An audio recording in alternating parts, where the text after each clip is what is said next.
Kisah ini berawal dari rangkaian peristiwa yang terjadi pada tahun 1965. Tepatnya, usai peristiwa pemberontakan G30 SPKI di Jakarta. Yakni peristiwa yang memakan korban jiwa para petinggi Angkatan Darat sebagai efek domino yang ditimbulkan tentu kekeruhan sosial. Secara faktual, apa yang terjadi pasca tragedi berdarah itu adalah konflik sosial yang berlatar ideologi, di mana para pemuda rakyat yang berafiliasi dengan PKI kemudian melakukan pengacauan di beberapa daerah. Seperti yang terjadi di Banyuwangi, komunis memang mengakar kuat kala itu di wilayah ini. Sebelum melanjutkan nonton video ini, bagi yang suka video-video kami, tolong bantu subscribe, like, komen, dan share. Bagi yang tidak suka, abaikan saja.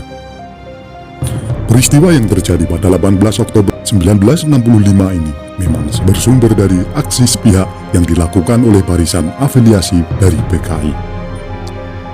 Tentu sebagai respon atas peristiwa di Jakarta, dapat dikatakan para anggota PKI di berbagai daerah tengah bersiap menghadapi segala kemungkinan. Kiranya demikian sejarah Indonesia mencatat. Kala itu tujuan para pemuda Ansor adalah Desa Karangasem yang dianggap sebagai pusat markas PKI.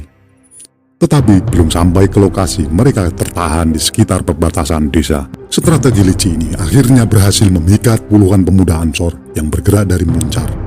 Mereka dengan segera disambut oleh para anggota PKI yang tengah menyamar. Jamuan makan dan minum pun disajikan, tanpa tahu bahwa jamuan tersebut telah diracuni. Maka tak perlu lama, reaksi racun dengan segera membuat para pemuda Ansor tak berdaya. Lantas, dengan segera mereka pun dihabisi para anggota PKI dengan berbagai macam jenis senjata, baik parang, arit, kelewang, bahkan benda tumpul pun dihujam ke tubuh dan kepala para pemuda naas tersebut. Banyak di antara yang dalam kondisi setengah sadar pun berupaya melarikan diri. Di antaranya, ada yang bersembunyi di dalam sumur warga. Namun naas, para anggota PKI yang mengetahui menghujaminya dengan batu. Lainnya, bahkan ada yang kemudian dihabisi di area persawahan dan sungai. Di antara para pemuda Ansor yang masih hidup, mereka langsung dibawa menuju ke desa Cemetuk untuk dieksekusi. Lantaran di lokasi ini telah dipersiapkan lubang-lubang untuk mengubur jenazah mereka. Ada versi lain menyangkut kisah Cemetuk ini adalah kondisi saling serang antara pemuda Ansor dengan PKI di Yosomulyo hingga berakhir dalam peristiwa lubang Cemetuk ini. Dikisahkan bahwa para pemuda Ansor kalah jumlah ketika mendapatkan perlawanan dari para simpatisan dan anggota PKI. Sedangkan menurut Hanif Risa Mustafa, dalam konflik elit dan kekerasan arus bawah, pergolakan politik 1965 di Banyuwangi memberi fakta yang berbeda.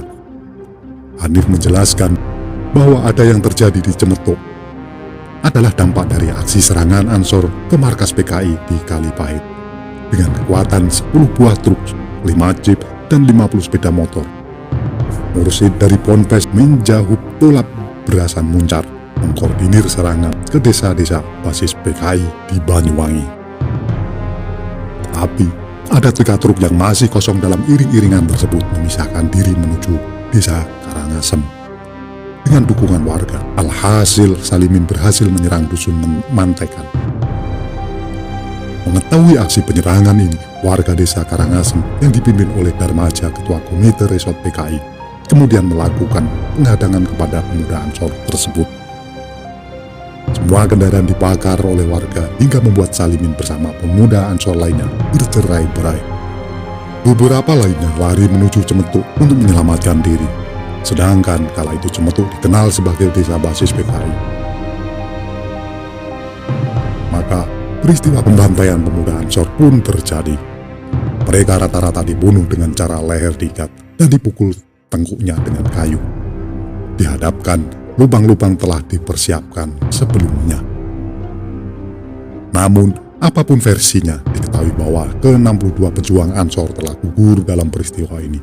Dikatakan pula tidak ada korban jiwa dari PKI, atau hanya sekedar luka-luka ketika bentrokan terjadi. lantaran PKI diperkirakan telah mempersiapkan diri dalam menghadapi para pemuda Ansor. Kelak, atas peristiwa ini, TNI bersama warga melakukan penindakan tegas kepada para anggota PKI di Banyuwangi. Walau saat ini banyak yang berasumsi dan berdebatkan mengenai peristiwa pasca G30 SPKI meletus, khususnya perihal pelanggaran HAM, tetapi tentu kita tidak boleh lupa mengapa dan ada alasan peristiwa pasca tragedi 65 dapat terjadi. Monumen Lubang Buaya ini berdiri di lahan milik sesepuh desa yang telah diwakafkan untuk kepentingan masyarakat, khususnya bagi yang kita hendak mengetahui kisah kelam sejarah bangsa yang terjadi di masa lalu. Itulah tadi ulasan singkat kami tentang pembantaian pemuda Ansor oleh PKI di Banyuwangi.